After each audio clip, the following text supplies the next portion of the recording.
শেষ প্রশ্নে 20 পয়েন্টস পেয়ে আজকে দিদি নাম্বার 1 রচনা বিশ্বাস with 73 পয়েন্টস।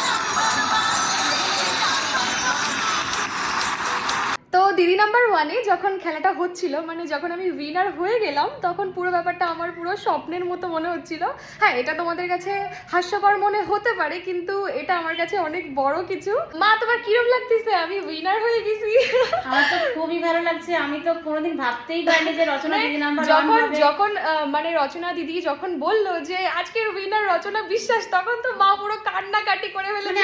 আমি যে হাসবো, আনন্দ করবো, মানে মনে হচ্ছে আমি কি আর বলবো। আসলে আমাদের তো একটা স্বপ্নের মতো যে আমরা দিদি নাম্বার 1-এ যাবো, উইনার হওয়াটা তো পরের কথা, মানে ওখানে যাওয়াটাই তো অনেক বড় ব্যাপার। আসলে দিদি নাম্বার 1 রচনা তো দেখেই না কখনো। ও যে খেলাগুলো কি করে, মানে আমি তো ভেবেছি একটা প্রশ্নের উত্তর দিতে পারবে না, কিন্তু যাই হোক ভগবানের আশীর্বাদ তো অবশ্যই ছিল, কারণ লাস্ট যে রাউন্ডটা ছিল ওখানে 5টা প্রশ্ন করা হয়, 3টে প্রশ্ন অলরেডি হয়ে গেছে, আমি পারিনি।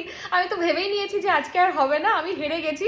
কিন্তু লাস্ট 2টো প্রশ্ন মানে ভগবানের আশীর্বাদে আমি পেরে গেলাম। ও মাই গড, আমি জিতে গেছি। আর তারপরে গানের রাউন্ডে ও আরো একটা প্রশ্ন পারতো, কিন্তু সেটা বাজার প্রেস করতে হয়। এবার ওখানে মানে 4 জনের মধ্যে যে কোনো একজনই বাজার প্রেস করতে পারবে। আর সম্পর্কের প্রশ্ন রচনা ভালোই পারে, কিন্তু ওটাও উত্তর দিতে পারেনি। তখন তো আমি ভেঙে পড়েছি যে আমি দিদি নাম্বার 1-এ যাওয়ার আগে আমি সম্পর্কের প্রশ্নগুলো সবকটাই মানে পেরে যাচ্ছিলাম, কারণ আগে অনেক প্র্যাকটিস করছিলাম, দিদি নাম্বার 1 দেখছিলাম। তো আমি ভেবেছিলাম যে আমি আর কোনো প্রশ্ন পারি না পারি, সম্পর্কের প্রশ্নটা পারবো। তো সম্পর্কের প্রশ্নটা যখন বললো আর আমি বুঝে গেলাম যে এটাই হবে, তো আমি বাজার প্রেস করেও দিয়েছি, দেখলাম যে হয়নি। আমি তখন ভাবলাম, মা, এটা আমি পারলাম না, তাহলে আমি কি করে জিতবো? তোমাদের আশীর্বাদ ছিল, ভগবানের আশীর্বাদ ছিল, তার জন্যই আজকে উইনার হতে পেরেছি। এবার বাবা বলো, কেমন লাগতেছে?